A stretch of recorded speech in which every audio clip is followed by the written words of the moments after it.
Assalamualaikum warahmatullahi wabarakatuh. Balik lagi bareng Dwi Studiani di channel kesayangan kalian, Mochin Stories. Kali ini aku bakal bacain sebuah cerita pendek atau cerpen khusus untuk kalian yang suka cerpen tema religi romantis. Karena ini nanti ada sebuah kisah dari Misbah dan Dinda yang berawal dari sebuah ketidaksengajaan dan kemudian menjadi sebuah cinta. Oke, bagaimana keseruan kisah Dinda dan Misbah kali ini? Pokoknya terus pantengin channel Mochin Stories. Cerpen yang bakal aku bacain kali ini berjudul Sketsa Cinta.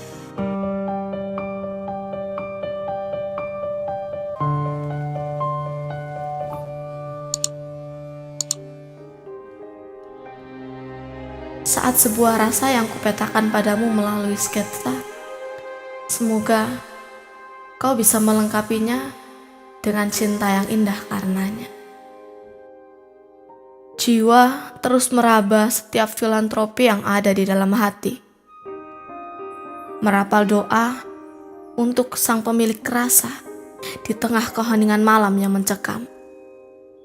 Di sini aku berada di tengah ruangan berukuran 2x3 meter. Duduk bersimpuh sambil menengadahkan tangan, meminta kepada Tuhan Yang Maha Kuasa agar bisa dipersatukan dengan Dia, sang pemilik cinta. Rasa ini gila, bahkan aku belum tahu siapa nama lelaki tampan yang mampu menggetarkan jiwa dengan suara ayat-ayat Al-Quran yang dia lantunkan. Ya Allah, pertemukanlah lagi aku dengannya. Beri aku kesempatan agar bisa tahu siapa namanya. Aku bergeser, menyandarkan badan di dinding sambil mendengarkan rekaman suara lelaki tampan itu. Masih saja terpatri dalam ingatan ini. Lelaki itu mengenakan baju koko putih yang rapi dan mengkilat, kopiah hitam, dan celana bahan. Sungguh, dia begitu rupawan, begitu menawan. Bagiku, dia adalah definisi pria idaman.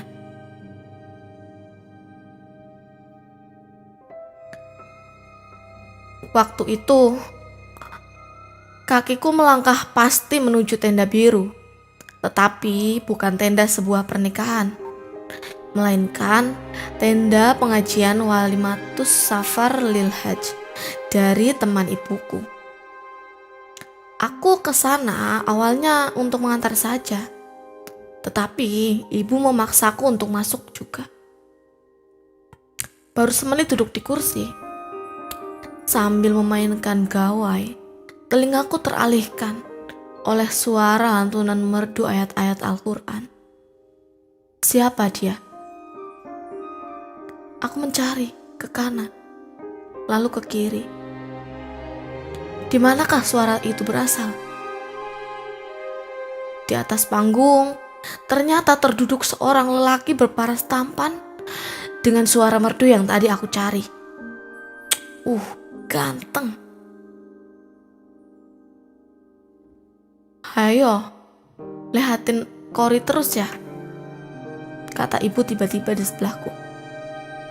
Niku loh Bu, ganteng, pujiku padanya. Gak rugi kan ikut sama ibu? Makanya dengerin kata ibu. Nggih Bu, ibu pancen paling bener. Aku pun mulai berjalan ke depan sambil memegang kamera. Namun sayangnya kameraku error lagi. Sial. Akhirnya aku hanya mampu merekam suaranya yang amat merdu.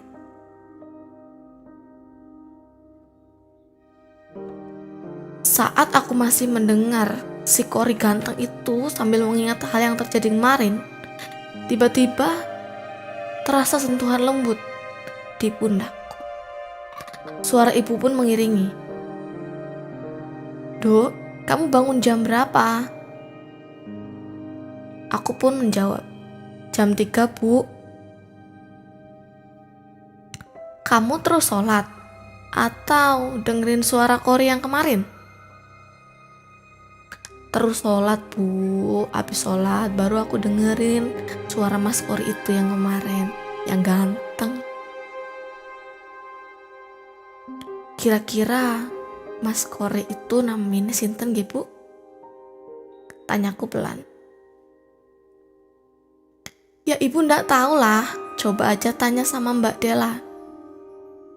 "Dela?" Aku pun bertanya kembali pada ibu. "Anaknya teman ibu, mungkin dia tahu." Aku pun mengangguk mengerti. Tetapi Mbak Dela itu siapa? Masa iya aku mau tanya lagi sama ibu? Tapi gak apa-apa kali ya. Nanti deh aku tanya.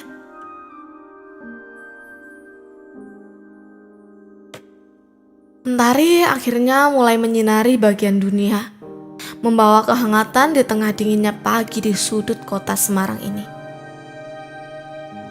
Aku bersiap untuk olahraga pagi, yaitu bersepeda mengitari kota Semarang bersama teman-teman satu komunitas, sambil berharap siapa tahu ketemu Mas Kori di jalan.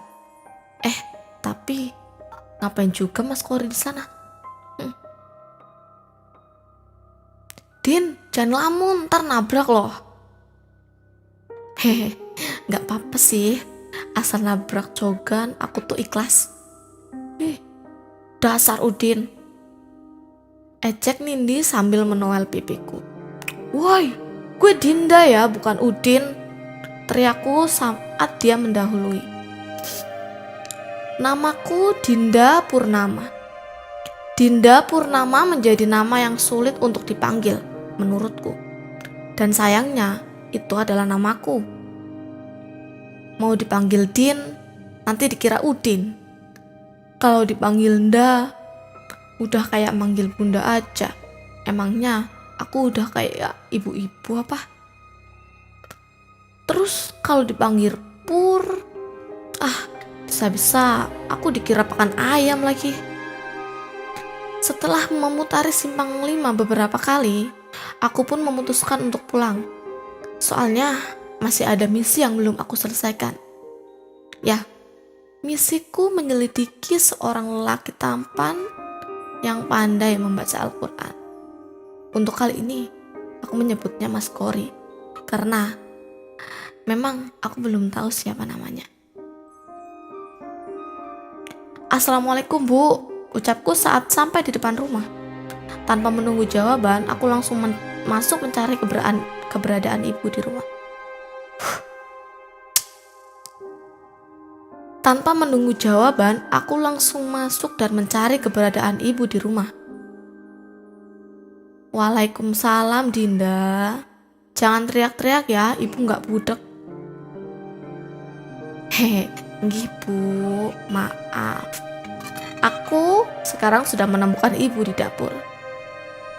"Ada apa?" tanya ibu. "Dinda mau tanya tentang Mbak Dela loh, Bu," ucapku sambil mencomot gorengan yang ada di meja. "Kenapa sama Dela?" "Mau tanya biar bisa ketemu Mas Kori ganteng itu." Ibu, tahu aja kalau anaknya lagi kasmaran." "Nggih Bu," jawabku sambil terkekeh. "Ya kamu pergi aja ke pondoknya sana. Mbak Dela punya pondok sama suaminya, pondok pesantren." "Wah, Mbak Dela punya pondok pesantren, Bu?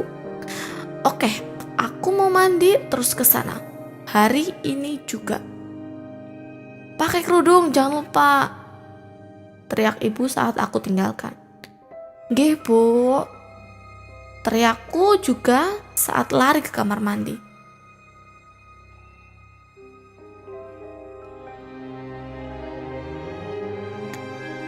Kali ini, aku sudah berada di pondok pesantren milik Mbak Dela dan suaminya.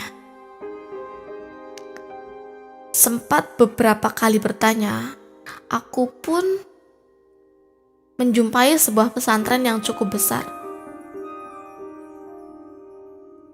Di gerbangnya tertulis Pondok Pesantren Az-Zaki. Baru saja melangkah melewati gerbang, aku sudah disuguhi sebuah taman yang asri dengan beberapa santri yang sedang memegang Al-Quran. Pemandangan yang sangat menyejukkan. Assalamualaikum kak, kakak cari siapa?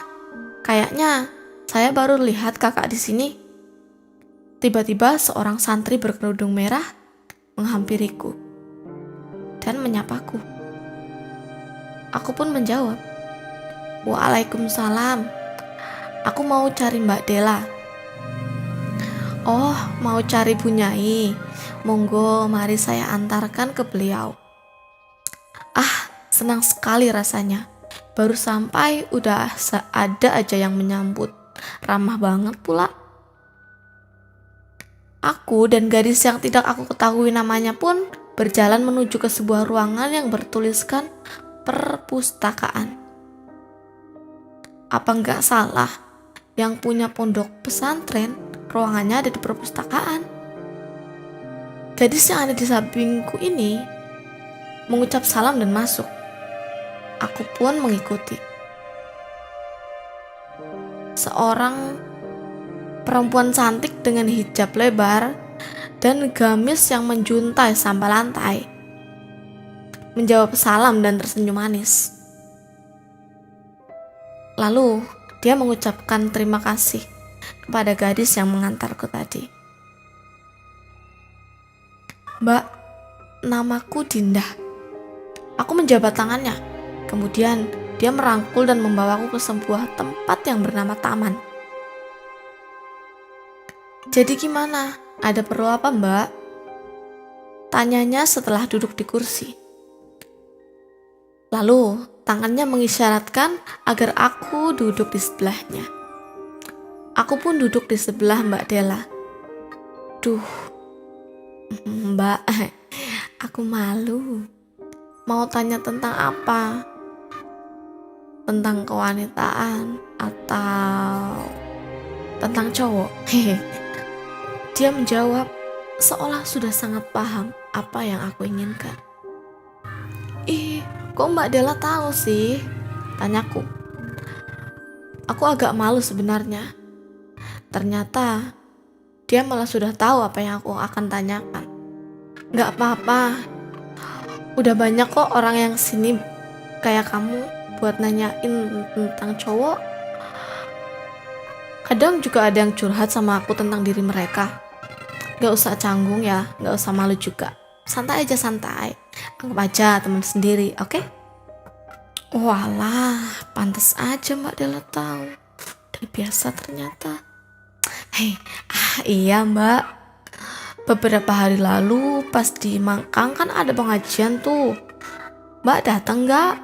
Tanyaku mulai mengawali pembicaraan kami. "Iya, datang sama Gus Hafiz. Memangnya kenapa?" "Nah, jadi gini Mbak, di sana tuh ada yang baca Quran kan, bagus banget. Mbak tahu nggak siapa namanya?" tanyaku lagi. "Tahu? Kenapa? Kamu naksir ya?" "Is Mbak, pura-pura nggak tahu nggak bisa apa? Aku malu." Dia pun menjawab lagi, "Nggak usah malu, santai aja. Kan sama aku. Kayak sama siapa aja. Santai aja, santai." Jawabnya sambil terkikik. "Nggih lah. Namanya siapa ya Mbak?" "Siapa? Namanya? Nama Korea yang ganteng itu?" "Oh, dia namanya Misbah. Sepupunya suamiku. Dia ngajar di sini juga. Kamu mau kenalan?" Kalau cewek minta kenalan duluan, malu gak sih aku? Duh, gimana ya? Kayaknya belum dulu deh mbak. Aku cuma mau tahu namanya dulu. Biar nanti aku bisa nyebut dia dalam doa-doa aku. Aku sebenarnya terlalu malu kalau buat nyapa cowok duluan. Nggak biasa soalnya. Masya Allah.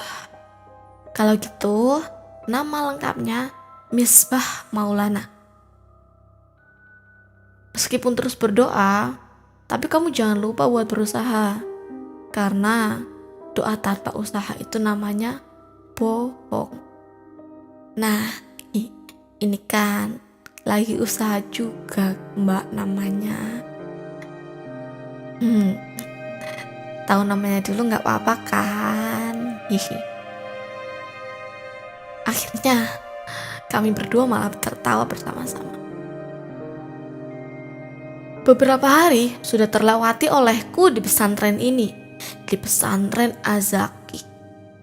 Aku tidak menginap, ya cuma berangkat pagi pulang sore.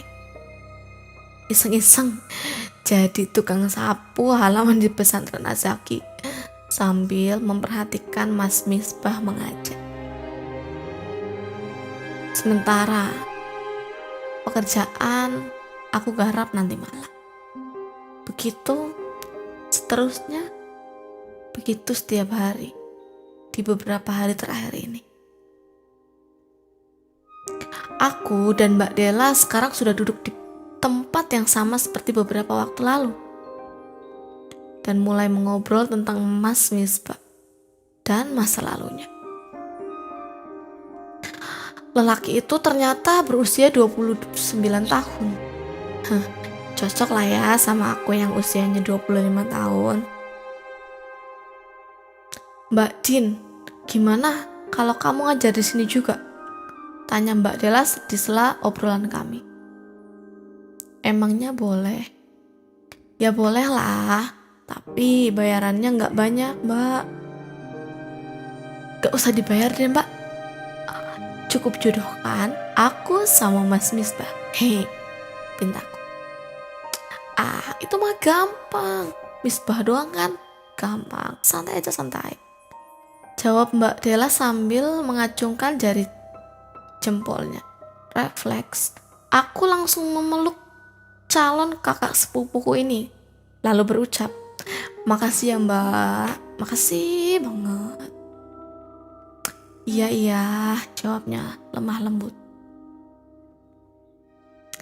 Sebagai permulaan kegiatan perjodohan ini, Mbak Della memintaku untuk menulis sepucuk surat untuk diberikan kepada Mas Misbah.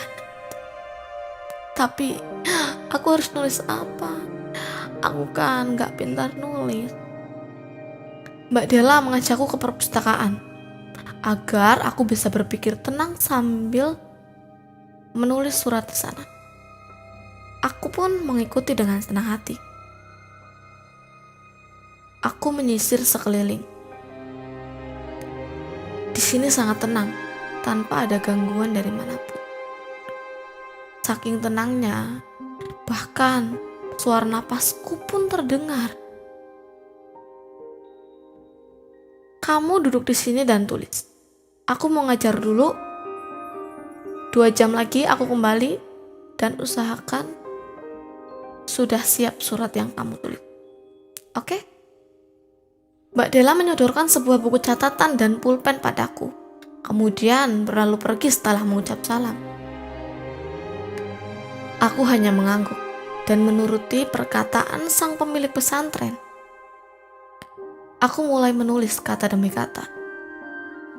Setelah 1 halaman, ku baca ulang dan ternyata lebay. Juga tidak elegan. Tidak cocok sekali dengan seorang Dinda Purnama yang cantik dan manis ini. Meskipun harus mendekati lelaki kulkas itu lebih dulu, seorang Dinda tetap harus terlihat elegan. Tapi aku pusing, ya Allah.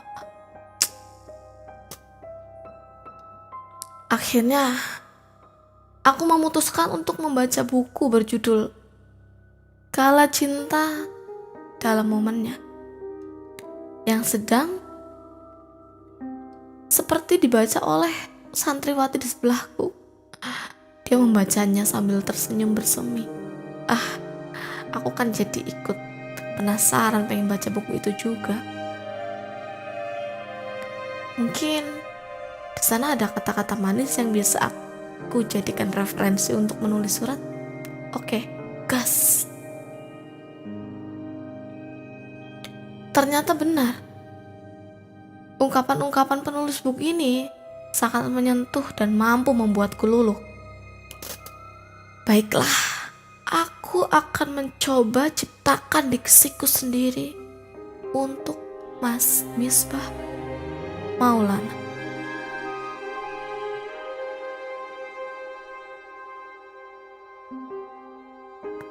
Untukmu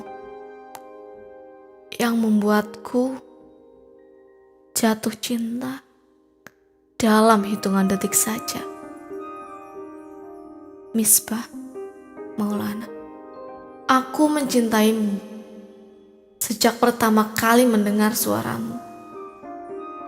Kali ini, cinta bukan dari mata turun ke hati,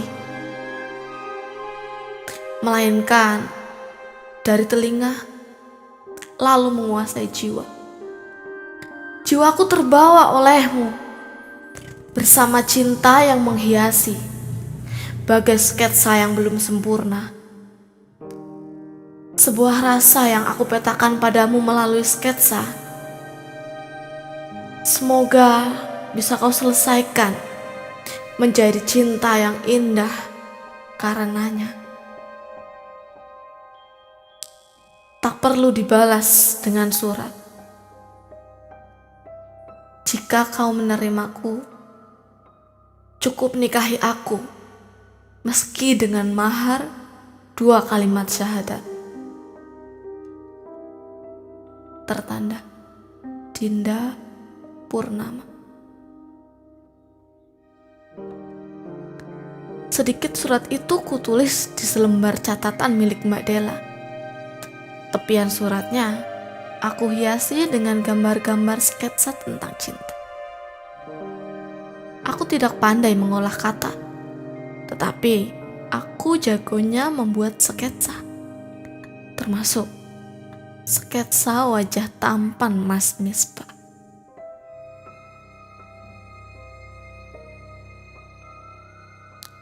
Tak terasa, 2 jam aku lalui sambil membaca novel dan menghias surat. Ini artinya Mbak Della sebentar lagi akan kembali ke sini. Dan aku akan segera memberikan surat ini untuknya, agar dia serahkan kepada calon imamku nanti.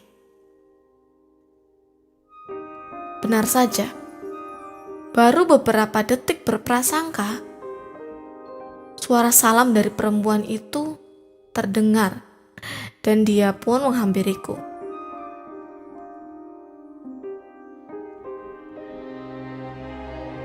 Sudah, tanyanya. Sudah Mbak, ini aku menyerahkan buku catatan yang berisi suratku itu. Ketika Mbak Della membaca, dia pun terlihat terkejut. Loh, cuma segini? Kukira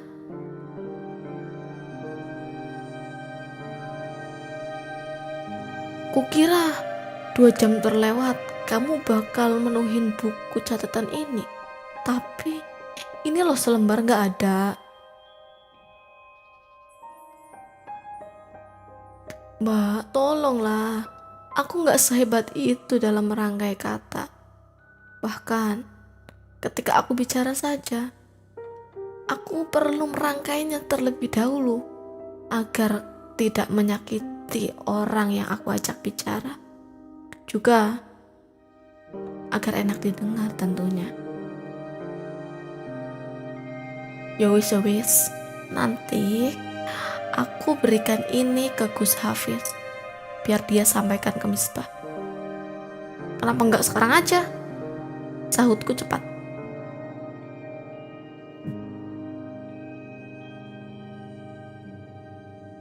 Bukan mahram, Dinda. Nggak boleh ketemu. Biar nanti Gus Hafiz saja. Hah, gitu kah? Tanyaku heran. Iya gitu. Tapi gini aja. Kamu ikut mondok di sini gimana? Biar bisa memantaskan diri buat Allah dan tentunya buat bersanding sama Misbah. Usulnya. Emang boleh? Aku pun antusias. Boleh lah. Ada beberapa santriwati juga yang dapat jodoh santriwan atau malah bahkan pengurus pondok sini juga. Wah, oke kalau gitu. Kalau gitu aku pulang dulu aja ya, Mbak. Nanti aku balik sini lagi. Assalamualaikum, Mbak. I love you. Tanpa mendengar jawabannya, aku langsung lari dan meninggalkan calon kakak iparku itu. Salah kan?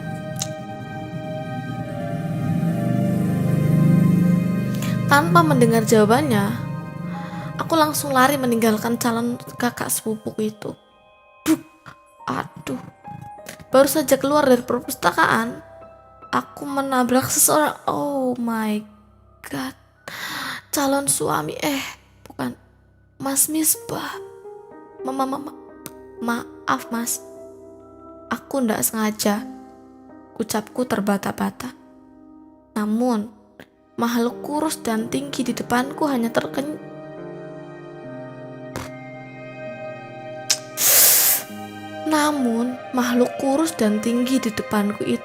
tersenyum sekenanya dan menampakkan lesung pipi yang manisnya gak ketulungan. Masya Allah. Lain kali hati-hati adik. Suaranya merdu banget, bikin aku meleleh aja.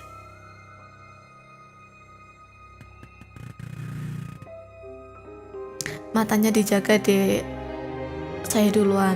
Assalamualaikum. Waalaikumsalam. Aku terdiam. Astagfirullah. Gak sadar dari tadi aku liatin Mas Misbah. Tapi tadi dia panggil aku dik. Maksudnya adik atau gimana? Kok aku malah jadi kegeeran gini ya? Aku masih mematung, memandangi punggungnya yang melaju menuju ke perpustakaan. Pulang atau masuk lagi ya? Masuk aja kali ya, biar ketemu sama dia lagi. Tahu pulang aja atau masuk aja? Aduh, kok pusing. Kalau gitu pulang aja deh. Tidak sampai 1 jam, aku sudah berada di pesantren Azaki lagi, dengan membawa tas berisi makanan, pakaian, file kerjaan. Bismillah, semoga gak salah niat. Aku berjalan menuju ke sebuah perpustakaan untuk menemui Mbak Della. Tapi sayang, dianya gak ada. Kata para santri sih, pergi sama Gus Hafiz. Terus, aku gimana? Akhirnya, aku tanya kepada para santri yang ada di depanku ini. Terus, aku harus gimana ya, Mbak? Tanyaku kepada santri yang ada di perpustakaan. Kakak itu mau mondok di sini. Santri yang ternyata namanya Zia menjawab pertanyaanku dengan sebuah pertanyaan lagi. Mbak Della yang minta. Jawabku singkat. Oh, kakak ini yang namanya Dinda? Tanya Zia lagi. Aku hanya mengangguk sebagai sebuah jawaban. Oke, ayo aku antar kak. Tadi punyai pesan agar mengantar Kak Dinda ke kamarnya. Oke. Oh iya kak, nanti pada Isya kakak juga diminta ke ruangan Gus Hafiz Ada penting katanya. Dia berjalan sambil terus menyerocos. Dan aku mendengarkan gadis cerewet ini. Ruangannya di mana? Tanyaku. Nanti pada Isya, aku akan jemput kakak dan antarkan ke sana. Oh iya kak, kita sekamar loh. Iya. Aku menjawab agak sedikit acuh tak acuh dengan gadis ini. Isya telah tiba dan seluruh penghuni pesantren menuju ke masjid, kecuali aku dan mungkin beberapa santriwati yang berhalangan. Sementara aku di sini sedang melanjutkan membaca novel yang tadi siang belum selesai kubaca, yang judulnya Kala Cinta Dalam Momennya. Ini tuh novel rekomendasi banget, dijamin baper banget kalau baca ini. Saat sedang asik membaca buku, dia dan beberapa teman lainnya masuk ke kamar dan bilang jika aku sudah ditunggu oleh Gus Hafiz di ruangannya. Kira-kira mau ngapain ya Gus Hafiz nungguin aku?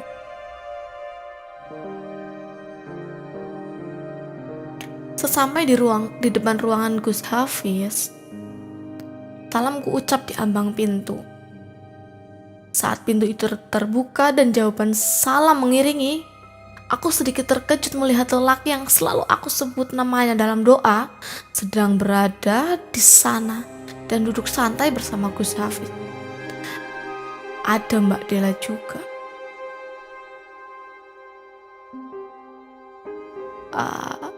Aku dipanggil ke sini. Tanyaku gugup di depan pintu. Duduk, Din, kata Gus Hafiz. Aku mengikuti arahan dari Gus Hafiz dan duduk di sofa tunggal yang ada di depan Mbak Della.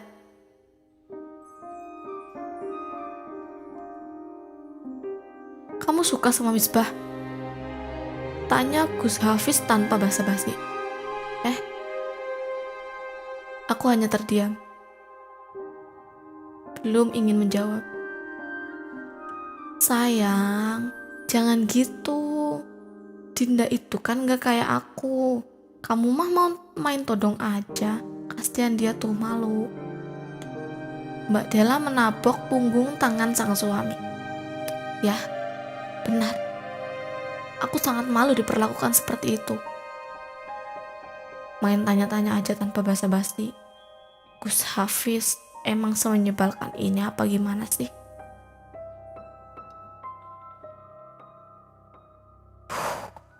Dengan mengumpulkan keberanian, aku pun menjawab. Nggih Gus, aku suka sama Mas Misbah. Udah sejak sebulan lalu pas pengajian di Mangkang. Tuh bah, sekarang kamu gimana? Tanya Gus Hafiz ke Mas Misbah. Namun tangannya masih terus berpegangan dengan Mbak Della. Bikin iri aja. Jiwa jomblo meronta-ronta nih.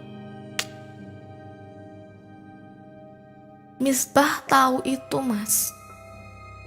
Beberapa kali Misbah juga memergoki adik ini. Lagi pandangan Misbah terus. Bikin GR aja.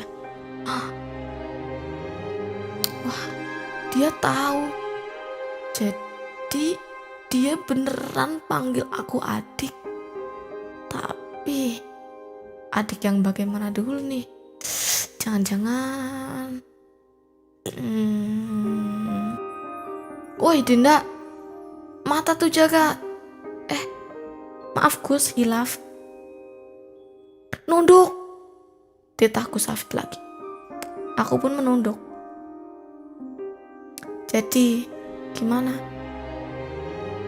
Mas Misbah suka juga sama Dinda? Tanyaku lirih, masih menunduk. Ya, Mas menyukaimu. Mendengar jawaban itu, seketika aku mendongak lagi, memandang mata Mas Misbah. Ingat mata, jaga pandangan. Lagi-lagi kena omel sama Gus Hafiz. Duh, ribet bener. Timbang lirik dikit aja udah diomelin. Nganu mas, jadi karena Mas Misbah juga suka sama aku, kapan mau lamar aku ke bapak sama ibu? Duh, main lamar aja. Sabar dong Din, sabar. Ejek Gus Hafiz lagi. Ih, dia tuh hobi apa gimana sih sebenarnya? Seneng bener ngecekin orang. Aku yang masih menunduk pun mulai berkata lagi. Ya, mumpung ketemu, kalian aja kan Gus. Nanti kalau kelamaan bisa-bisa disembat sama orang lain. Celetukku asal. Sementara aku dan Gus Hafiz sedang berdebat, dua manusia lain di ruangan ini terus terdiam diri. Sesekali aku melirik ke arah kanan, tempat di mana Mas Misbah duduk. Dia tersenyum sambil menarik sebelah sudut bibirnya, seperti mengejek. Tapi bukan. Itu bukan senyuman mengejek. Terus, gimana mas? Tanyaku. Karena lelaki itu masih tetap diam. Gimana apanya, Dek? Kapan ngelamar aku? Tanyaku to the point. Bukannya menjawab, tetapi dia malah tersenyum lagi. Namun kali ini hanya sekejap. Kemudian, senyum itu pun sirna dan beralih menjadi raut wajah yang sendu. Kenapa?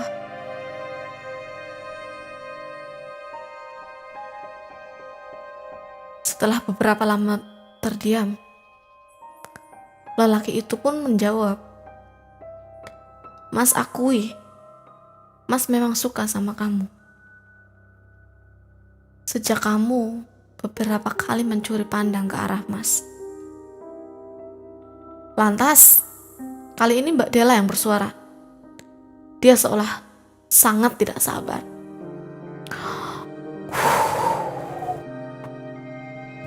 Bukannya menjawab, Mas Misbah malah menarik nafas panjang. Dia bersekap seolah-olah ada sesuatu yang dia tahan. Tapi apa?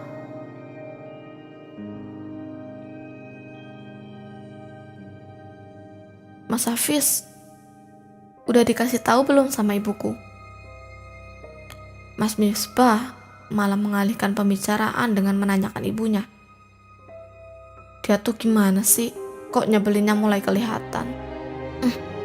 Untung saya.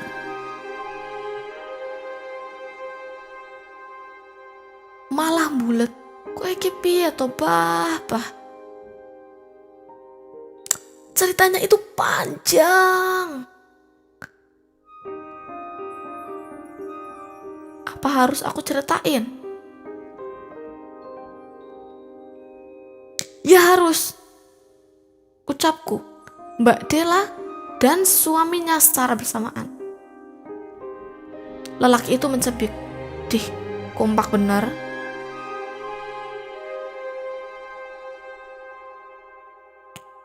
Kali ini, kami hanya saling pandang dan berakhir di Mas Misbah.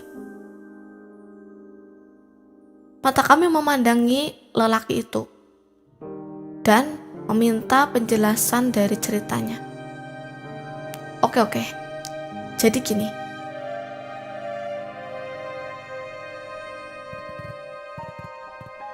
Dulu aku tuh diselamatin sama bapak-bapak pas aku kecemplung sumur di rumah nenek. Hah? Kapan kamu kecemplung sumur, Bah?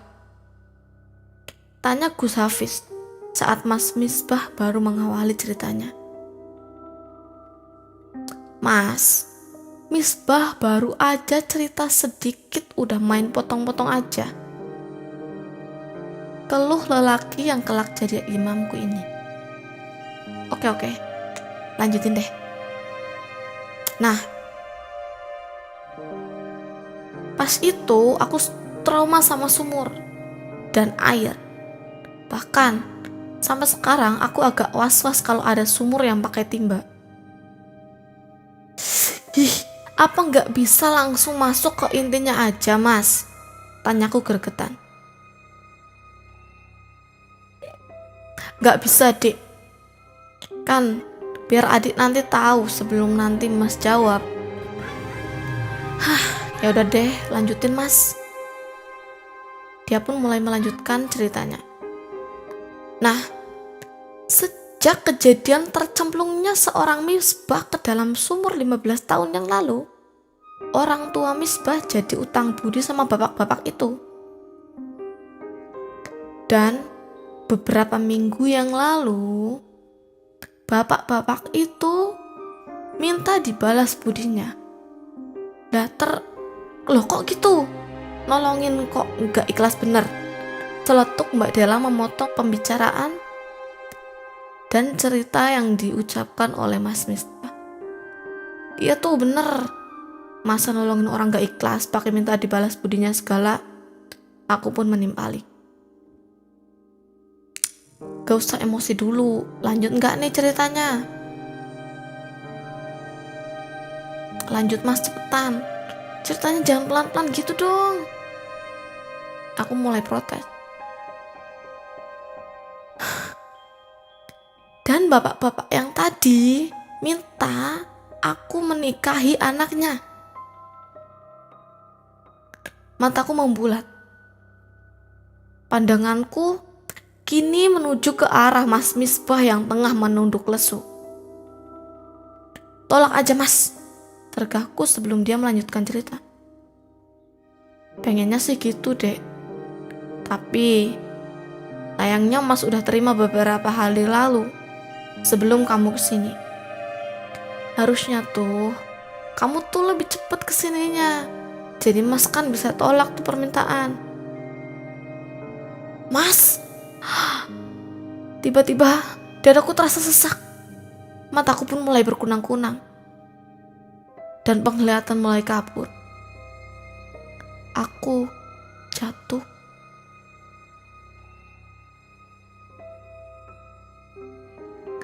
Samar-samar terdengar suara lelaki sedang melantunkan ayat Al-Quran. Dan itu terdengar jelas sekali. Kupaksa membuka mata demi mengetahui apa yang sedang aku dengar adalah benar.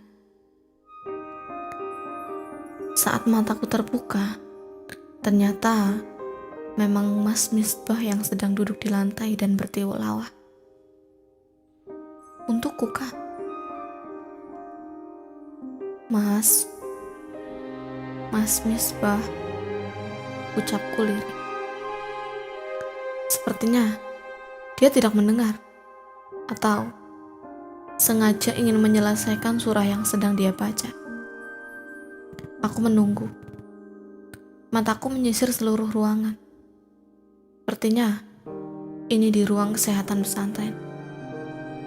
Mbak Della dan Gus Hafiz pun ada di sofa sedang tertidur sambil berpegangan tangan. So sweet.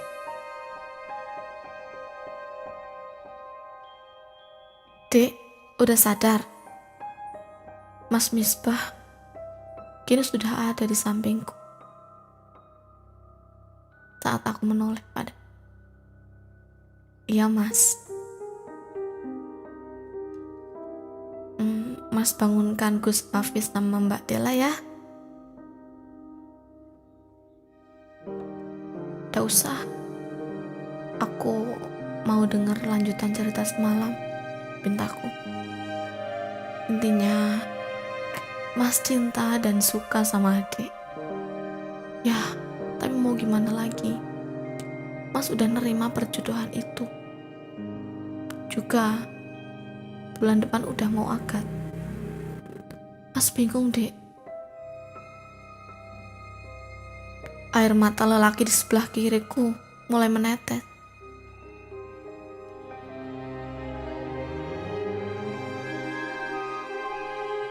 Aku sudah menyerahkan hatiku padamu. Tolong bawa dan jaga dia.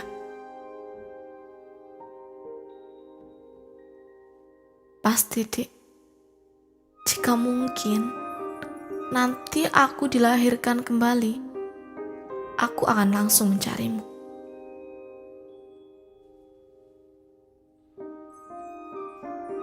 Aku akan menunggu saat itu, Mas.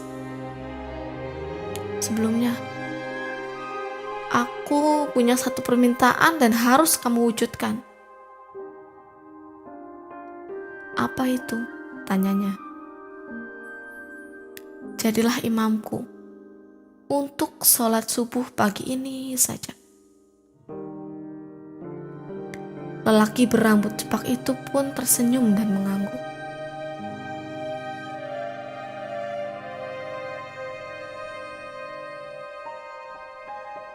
Bulan itu pun tiba.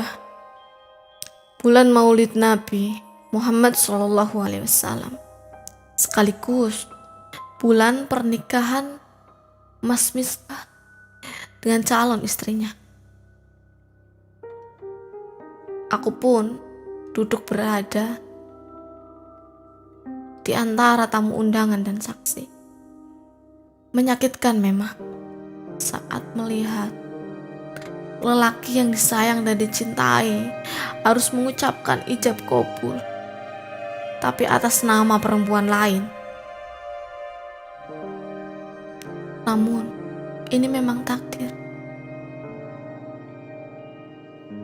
Aku berdoa agar Mas Misbah jadi imamku, bukan jadi suamiku. Hal itu pun terkabul.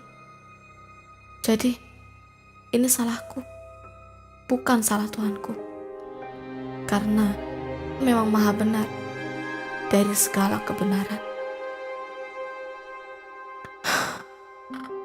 Air mata ini tak lagi mampu kubendung saat dia menghampiri dan menawarkan makanan. Terima kasih. Maaf, Dre. Aku mengambil nampan yang ia tawarkan, lalu menjauhi lelaki itu. Doaku dikabulkan. Doa istrinya juga. Aku meminta dia jadi imamku. Mungkin perempuan itu meminta Mas Misbah untuk menjadi suaminya. Dek, meskipun ragaku miliknya, tapi hatiku tetap milikmu. Mas Misbah akan terus mencintaimu, Dindaku. Lirihnya sebelum menjauh. Dan aku pun masih tetap ada di sini. Menikmati sebuah pertunjukan yang sangat menyakitkan.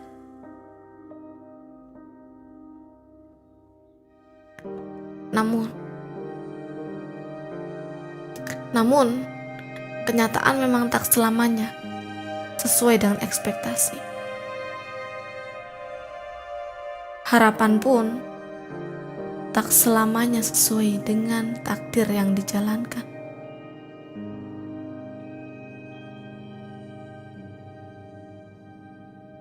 Ketika cinta pertamaku tidak bisa berada dalam pelukanku, mungkin suatu saat aku akan bertemu dengan cinta terakhirku. Sampai di sini kisahmu bersama Misbah, Dinda. Jangan sesali, karena semua yang terjadi adalah yang terbaik untuk hidup ini. Akhirnya kisah ini berakhir dengan sesuatu yang tidak bisa bersatu lagi. Jangan sedih. Sesuatu yang memang untukmu nanti akan kembali untukmu juga. Jika sekarang dia diambil darimu, mungkin Tuhan belum menciptakan seseorang itu dalam versi terbaik untukmu. Jadi, terima saja. Seperti seorang Dinda yang harus menerima Misbah hanya menjadi imamnya, dan itu pun sekali ketika waktu subuh. Dan seperti itu pula seorang Misbah harus menerima perjodohan itu. Oke, yang bisa kita ambil dari kisah kali ini yaitu kita nggak boleh terlalu tinggi berekspektasi, meskipun harapan itu memang ada. Cita-cita juga perlu tinggi agar kita semangat meraihnya. Tapi apabila itu belum tercapai, kita nggak boleh kecewa, karena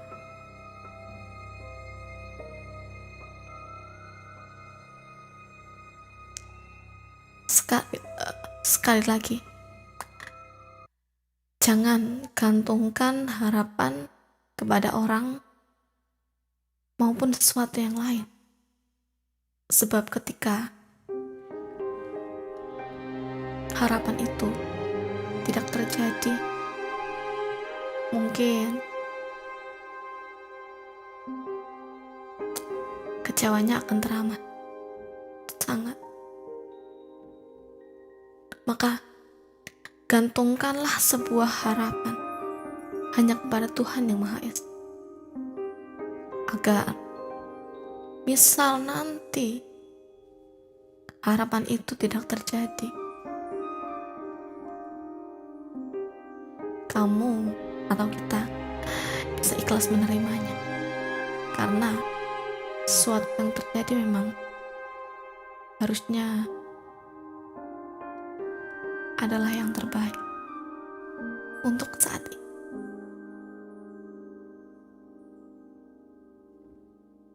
Oke, semoga cerita ini bermanfaat untuk semua pendengar dan kalian semua. Jika ada yang kurang berkenan, aku mohon maaf ya. Sampai ketemu di cerita mocin selanjutnya, baik di Cerbung maupun Cerpen. Kalau kalian ada yang mau request, silahkan komen di bawah ini, nanti aku buatkan cerpennya.